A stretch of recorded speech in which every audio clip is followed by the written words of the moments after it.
Dear students, welcome back.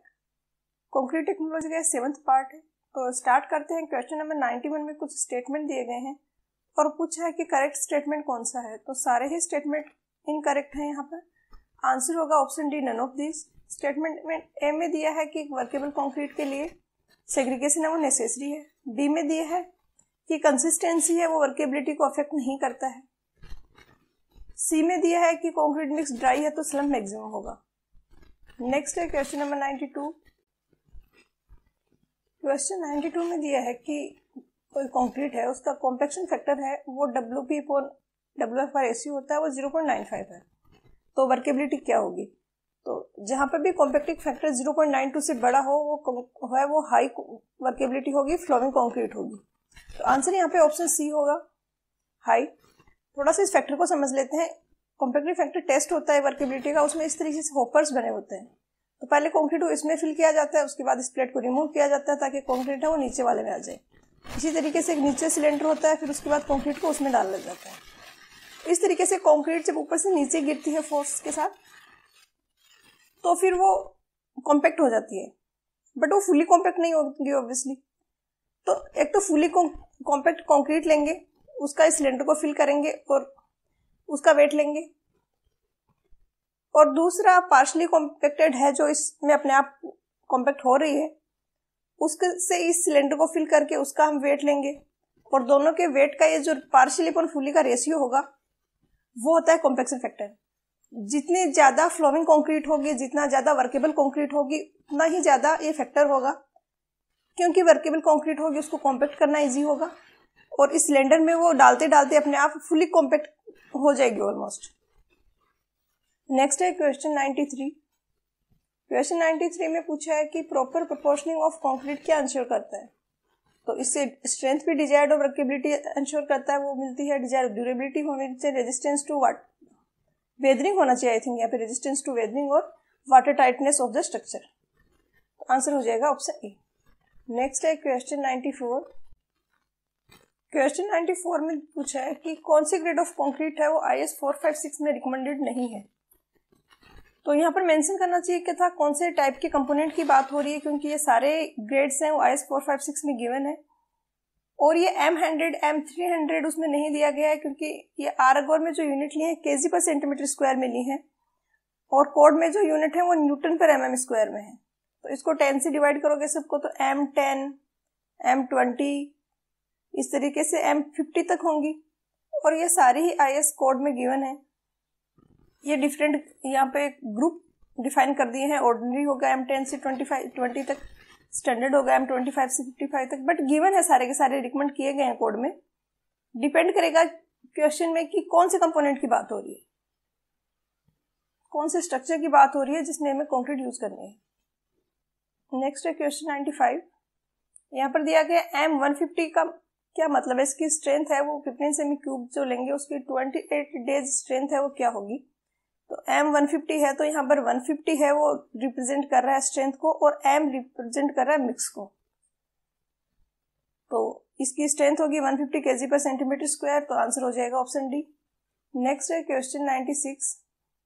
Question 96 में पूछा है कि IS 456 के according number of grades of concrete mix कितने हैं। तो अभी हमने पिछले क्वेश्चंस में भी एक टेबल देखी, उसको दोबारा देखते हैं। ये सारे ग्रेड्स हैं, तो ग्रेड्स तो बहुत सारे हैं, ऐसा तो कोई ऑप्शन है नहीं उसमें। ग्रेड्स तो 3 ये हो गए, उसके बाद यहाँ पर हैं ये 7 ग्रेड्स, और उसके बाद ये हैं 5 ग्रेड्स, तो टोटल मिला के तो 15 के आसपास हो गए। तो ऐसा तो ऑप्शन है नहीं। काफी जगह ऐसा क्वेश्चन जरूर है बुक्स में जहाँ पे स्टैंडर्ड कंक्रीट का पूछा, और यहाँ पे भी शायद इसका वही है सिग्निफिकेंस, बट इसने मेंशन नहीं किया है कि स्टैंडर्ड कंक्रीट का पूछ रहा है। तो अगर पूछा जाए कि स्टैंडर्ड कंक्रीट के कितने ग्रेड हैं, तो स्टैंडर्ड कंक्रीट का जो ग्रुप है उसमें 7 है कंक्रीट, M25 से लेके M55 तक। ये था IS 456 2000 के अकॉर्डिंग। ये जो कोड है इनमें बीच बीच में अमेंडमेंट होते रहते हैं। तो इनमें एक अमेंडमेंट हुआ था 2013 में, 4th अमेंडमेंट, और उस अमेंडमेंट के अकॉर्डिंग M60 जो पहले हाई स्ट्रेंथ कंक्रीट में था उसको भी स्टैंडर्ड कंक्रीट में ले लिया गया, और हाई स्ट्रेंथ कंक्रीट है वो 100 तक हो गई। तो अब पहले जहां पर इसमें 7 थे स्टैंडर्ड कंक्रीट में, अब 8 हो गए। तो अगर आपको ऐसा कोई क्वेश्चन पूछा जाए कि स्टैंडर्ड कंक्रीट कितने ग्रुप्स हैं, तो फिर आपको 8 आंसर करना है, बट कहीं पर ऐसा हो कि ऑप्शन में ही नहीं है, तो फिर बीइंग सेफर साइड आप 7 कर सकते हो, आप ऑब्जेक्शन भी फाइल कर सकते हो इस टाइप के क्वेश्चंस के, और ये आपको पीडीएफ मिल जाएगा नेट पे। तो यहाँ पर वैसे तो 8 होना चाहिए अगर स्टैंडर्ड कंक्रीट का भी पूछ रहा है तो, बट 8 ऑप्शन में है नहीं, तो फिर 7 यहाँ पे आंसर दिया गया है। नेक्स्ट है क्वेश्चन नंबर 7। क्वेश्चन 97 में दिया है कि 10 सेंटीमीटर के क्यूब हम यूज कर सकते हैं टेस्टिंग के लिए एक स्पेशल केस में जब साइज ऑफ एग्रीगेट किससे एक्सीड नहीं कर रहा है। तो जनरली तो हम 15 बाई 15 बाई 15 की क्यूब्स यूज करते हैं टेस्टिंग के लिए, बट अगर एग्रीगेट्स जो हम यूज कर रहे हैं उनका साइज 2 सेंटीमीटर से छोटा है, उसको एक्सीड नहीं कर रहा है, तो उस केस में 10 सेंटीमीटर के क्यूब भी एज ए अल्टरनेटिव यूज किए जा सकते हैं। अब यहाँ पर मिस्टेक क्या है कि यहाँ पर ये सेंटीमीटर दे दिया है, 2 सेंटीमीटर तो mm में लिखें तो 20 mm होगा, तो यहाँ पर यूनिट mm में होने चाहिए। और वैसे भी आप देख सकते हो 10 सेंटीमीटर का क्यूब ही है, तो उसमें ऑब्वियसली इस साइज के एग्रीगेट्स नहीं हो सकते, पॉसिबल ही नहीं है। तो यहाँ पे आंसर 20 होगा, बट ये या तो mm में करो या फिर सेंटीमीटर में करना है तो 2 सेंटीमीटर, ऑप्शन सी होगा। नेक्स्ट है क्वेश्चन नंबर 98। क्वेश्चन 98 में कुछ स्टेटमेंट दिए गए हैं और पूछा है कि इनमें से इनकरेक्ट स्टेटमेंट कौन सा है। ए में दिया है कि जो मटेरियल्स का और वाटर का प्रोपोर्शन है वो काम में जहाँ पे काम कर रहे हैं साइड पे वहां पे सेम होना चाहिए। जो हम टेस्टिंग कर रहे हैं, और आई थिंक उसकी बात हो रही है कि टेस्टिंग में जो हमने प्रोपोर्शन लिया है, जो डिजाइन स्ट्रेंथ हमने तैयार किया है कंक्रीट उसके अकॉर्डिंग, तो फील्ड में भी सेम प्रोपोर्शन हमें यूज करना है। बी में दिया है कि कंक्रीट को हाथ से मिक्स करना चाहिए ताकि यूनिफॉर्मिटी बनी रहे। ये टेस्टिंग के कुछ स्टेप्स हैं। कंक्रीट है उसको एयर टाइट कंटेनर में रखना चाहिए, और कंक्रीट इंग्रेडिएंट्स हैं उनको इस 37 ± 2 डिग्री सेंटीग्रेड के टेम्परेचर पर रखना चाहिए। तो ऐसा नहीं है, 27 ± 3 डिग्री सेंटीग्रेड है, याद रखना अपना टेम्परेचर। टेस्टिंग स्टार्ट करने से पहले, कंक्रीट बनाने से पहले सारे मटेरियल को इस टेम्परेचर पे रखा जाता है, उसके बाद में फर्दर प्रोसेस किया जाता है। तो यहाँ पर आंसर हो जाएगा ऑप्शन डी हो जाएगा। किसी को बी में कंफ्यूजन हो सकता है, बट जब टेस्टिंग करते हैं हम लैब में तो वहां पे हाथ से भी मिक्स करने का ऑप्शन होता है, तो ये स्टेटमेंट सही है। नेक्स्ट है क्वेश्चन 99। क्वेश्चन नंबर 99 में पूछा है कि टेस्ट स्पेसिमेन प्रिपेयर करना है तो कौन सा स्टेप यहाँ पे नेसेसरी है। तो ये सारे स्टेप्स नेसेसरी हैं। आंसर होगा ऑप्शन ई। ये कोड IS 516/1959। इसमें मेथड दिए गए हैं स्ट्रेंथ ऑफ कंक्रीट टेस्ट करने के, तो उसमें प्रोसीजर है, उसके स्टेप्स हैं सारे। पहले तो जो सीमेंट और फाइन एग्रीगेट्स होंगे, जो सैंड है, उसको ड्राई मिक्स करेंगे जब तक मिक्सर है वो यूनिफॉर्मली ब्लेंडेड नहीं हो जाता, कलर में यूनिफॉर्म नहीं हो जाता। उसके बाद कोर्स एग्रीगेट ऐड किए जाएंगे सीमेंट और फाइन एग्रीगेट के साथ में, और तब तक मिक्स किए जाएंगे जब तक ये यूनिफॉर्मली डिस्ट्रीब्यूट नहीं हो। उसके बाद वाटर ऐड करेंगे और सारा का सारा जो बैच है उसको मिक्स करेंगे, होमोजेनियस मिक्सर बनाएंगे, डिजायर्ड कंसिस्टेंसी होनी चाहिए उसकी, और मिक्सिंग को रिपीट किया जाएगा जब तक यूनिफॉर्म नहीं हो जाता बैच। तो यही सारे स्टेप यहाँ पे दिए हैं कि सीमेंट और फाइन एग्रीगेट्स को मिक्स करेंगे, कोर्स एग्रीगेट्स को मिक्स करेंगे, उसके बाद वाटर को ऐड करेंगे, और जो इनर सरफेस है माउल्ड की उसको ऑयल करेंगे, उसकी बेस प्लेट को ऑयल करेंगे। तो ऑप्शन ई हो गया इसका आंसर। नेक्स्ट है क्वेश्चन नंबर 100। क्वेश्चन नंबर 100 में छोटा सा करेक्शन है। यहाँ पर पूछा है कि प्रिलिमिनरी टेस्ट है जो स्ट्रेंथ टेस्ट करने का, उसको हम रिपीट करेंगे अगर difference of compressive strength of 3 test specimen किससे एक्सीड कर रहा है। तो ये कोई वैल्यू नहीं होती, ये एवरेज स्ट्रेंथ की वैल्यू आ रही है उसका परसेंटेज होता है। ये भी IS 516/1959 का कोड है, उसमें आपको इन्फॉर्मेशन मिलेगी। उसमें दिया गया है कि जब हम कैलकुलेशंस करते हैं तो 3 स्पेसिमेन का हमने एवरेज निकाला, उस एवरेज से तीनों इंडिविजुअल हैं वो 15% से ज्यादा वेरी नहीं करने चाहिए। Individual variation is not more than ±15% of the average. माना कि एवरेज आ रहा है 100, तो मिनिमम स्ट्रेंथ इंडिविजुअल जो स्पेसिमेन उसकी 85 हो सकती है, मैक्सिमम 115 हो सकती है। बट फॉर एग्जांपल ये 120 है किसी इंडिविजुअल की, तो उस केस में टेस्ट को हमें रिपीट करना पड़ेगा। तो ये ±15% है, 15 kg/cm² यहाँ पे नहीं है, पर ऑप्शन में यही दिया गया है। ये ट्रू तब होगा जब एवरेज स्ट्रेंथ है वो 100 हो। तो ऑप्शन सी यहाँ पर आंसर है। नेक्स्ट है क्वेश्चन नंबर 101। क्वेश्चन 101 में पूछा गया है कि RCC slabs, columns, beams, walls, इन सब के कंस्ट्रक्शन में कौन सा grade of concrete mix use किया जाना चाहिए। तो यहाँ पर डिपेंड करता है ये कि कौन सी एक्सपोजर कंडीशंस हैं। ये एक्सपोजर कंडीशंस है और ये मिनिमम ग्रेड ऑफ कंक्रीट है।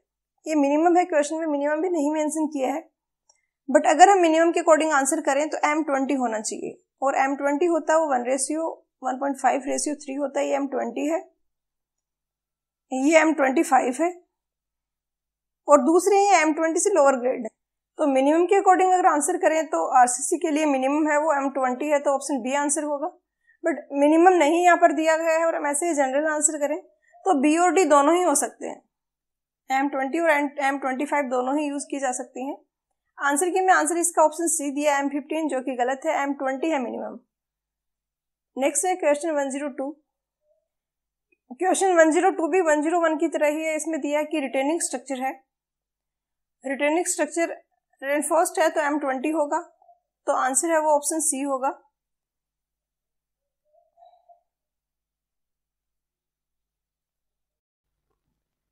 क्वेश्चन 102 में पूछा है कि रिटेनिंग स्ट्रक्चर के कंस्ट्रक्शन में कौन सा कंक्रीट मिक्स यूज किया जाना चाहिए। तो जैसे कि मैंने क्वेश्चन 101 में एक्सप्लेन किया, मिनिमम है, अगर आरसीसी का रिटेनिंग स्ट्रक्चर मिनिमम M20 होगा तो उसके अकॉर्डिंग आंसर होगा ऑप्शन बी। डी भी हो सकता है, M25 भी हम यूज कर सकते हैं। आंसर की में आंसर दिया वो ऑप्शन बी दिया है, वो मिनिमम के अकॉर्डिंग दिया है। नेक्स्ट है क्वेश्चन 103। क्वेश्चन 103 में पूछा है कि कंक्रीट में प्रोपोर्शन ऑफ इंग्रेडिएंट है करेक्ट हो, इसकी किस पे डिपेंड करता है। तो ये इन सारे फैक्टर्स पे डिपेंड करता है, तो आंसर होगा ऑप्शन ई। अगर बल्किंग है तो उसको भी कंसीडर करना पड़ेगा। वाटर कंटेंट कितना चाहिए, अगर एग्रीगेट्स एब्जॉर्ब कर रहे हैं नहीं कर रहे हैं उस पर भी डिपेंड करेगा, और वर्केबिलिटी रिक्वायर्ड है वो क्या है, तो ये सारे ही फैक्टर्स पे डिपेंड करेगा। नेक्स्ट है क्वेश्चन 104। काफी सिंपल सा न्यूमेरिकल है ये। इसमें दिया है कि एक सिलेंडर है, 15 सेंटीमीटर है उसकी डेप्थ, जब मॉइस्ट सैंड से फिल किया गया है, और फुली सैचुरेटेड से किया गया तो 12 सेमी है। तो मॉइस्ट से फिल किया गया तो मतलब उसमें बल्किंग हो रही है। इस तरीके से जो मॉइस्चर है उसके पार्टिकल्स हैं इसके अराउंड, तो बल्किंग कितनी हो रही है। जो फुली सैचुरेटेड है तो बल्किंग 0 है, और मॉइस्ट सैंड है तो कुछ बल्किंग है। तो बल्किंग का जो डेप्थ है वो 3 सेंटीमीटर डेप्थ है सिलेंडर में, वो बल्किंग के कारण आ रहा है। टोटल सिलेंडर का डेप्थ है 12 सेमी, फुली सैचुरेटेड का जब कोई बल्किंग नहीं हो रही है तो 3/12 इंटू 100% में निकालना है हमें। तो बल्किंग के कारण volume difference divided by original volume कितना है उसका, फुली सैचुरेटेड का या फुली ड्राई का, कोई सा भी वॉल्यूम यहाँ पर हम ले सकते हैं, इंटू 100। तो आंसर हो जाएगा ऑप्शन डी। नेक्स्ट है क्वेश्चन 105। क्वेश्चन 105 में यहाँ पे कुछ स्टेटमेंट दिए गए हैं और करेक्ट स्टेटमेंट पूछा है। सारे स्टेटमेंट करेक्ट है, आंसर होगा ऑप्शन ई। ए में दिया है कि वाटर क्वालिटी है वो गवर्न करता है स्ट्रेंथ ऑफ कंक्रीट को। बी में दिया है कि कंक्रीटिंग में जो वाटर रिक्वायर्ड है वो ग्रेडिंग ऑफ एग्रीगेट पे डिपेंड करता है, मेथड ऑफ कॉम्पैक्शन पे डिपेंड करता है।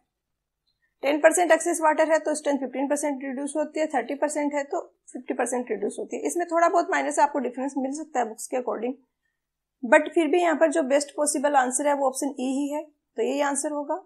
आज के लेक्चर वीडियो में इतना ही कवर करेंगे, मिलते हैं नेक्स्ट वीडियो में। पढ़ाई करते रहिए, ऑल द वेरी बेस्ट।